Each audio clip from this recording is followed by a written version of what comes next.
सोचो तुमने अभी अभी गरम गरम रोटी खाई है, लेकिन क्या तुम जानते हो वो रोटी तुम्हारे पेट के अंदर जाकर एग्जैक्टली करती क्या है? आओ स्टेप बाय स्टेप देखते हैं रोटी का डाइजेशन कैसे होता है। देखो, जैसे ही तुम रोटी को मुंह में डालते हो तो डाइजेशन शुरू हो जाता है। दांत उसे छोटे छोटे टुकड़ों में तोड़ते हैं, इसे मैकेनिकल डाइजेशन कहते हैं। अब लार यानी कि सलाइवा, इसका काम शुरू होता है। सलाइवा में एक एंजाइम होता है सलाइवरी अमाइलेज, जिसे टाइलिन भी कहते हैं। यह एंजाइम रोटी में मौजूद स्टार्च को तोड़कर सिंपल शुगर यानी मेल्टोज में बदलना शुरू कर देता है। मतलब रोटी का स्टार्च यहीं से ग्लूकोज की दिशा में सफर शुरू करता है। अब ये चबाई हुई रोटी का बोलस निकल लिया जाता है। ये इसोफेगस यानी कि फूड पाइप से नीचे पेट तक जाता है। यहाँ बस मूवमेंट होती है, डाइजेशन नहीं।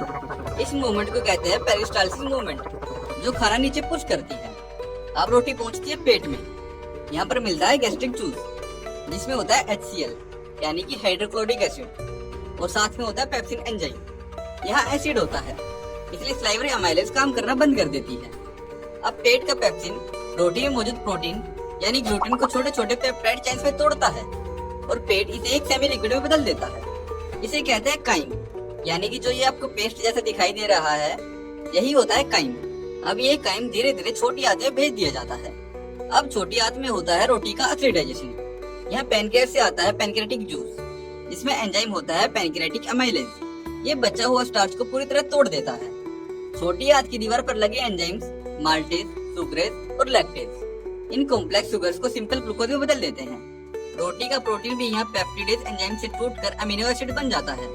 और अगर घी या तेल साथ में था तो बाइल और लाइपेज उसे फैटी एसिड में तोड़ देते हैं। अब ग्लूकोज, अमीनो एसिड और फैटी एसिड छोटी आंत की दीवारों से एब्जॉर्ब होकर ब्लड में चले जाते हैं। यहाँ की विलाई और माइक्रोविलाई न्यूट्रिएंट्स को खून में पहुंचाती है और फिर खून इन्हें सीधे लीवर तक ले जाता है, जहाँ से पूरा शरीर एनर्जी बनाता है। अब रोटी का वो हिस्सा जो डाइजेस्ट नहीं हुआ था, जैसे कि वेस्ट, ये पहुंचता है लार्ज इंटेस्टाइन में। यह पानी और कुछ मिनरल्स एब्जॉर्ब हो जाते हैं और फिर बाकी का बचा हुआ हिस्सा मल के रूप में बाहर निकलता है।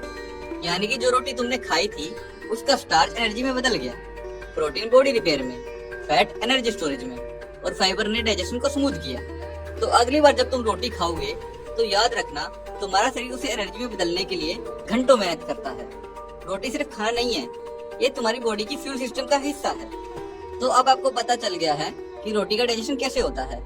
तो अगर आपको ये वीडियो अच्छी लगी है तो वीडियो को लाइक कर दीजिए और कमेंट करके बताइए कि आपको नेक्स्ट वीडियो किस टॉपिक पर चाहिए।